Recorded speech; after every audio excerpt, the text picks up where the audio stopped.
నీ పాదాలకు మూవల్ల నా అడుగులు సాగాలమ్మా, నీ పెదవుల చిరునవ్వుల్లా నా ఊపిరి వెలగాలమ్మా.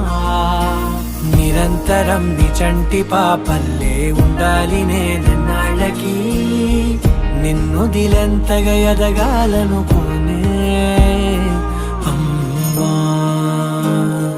అణువణువణు నీ కొలువే అమ్మా,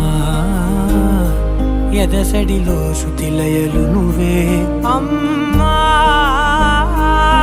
నే కొలిచే శారదవే, నన్ను నిత్యం నడిపే సారథివే.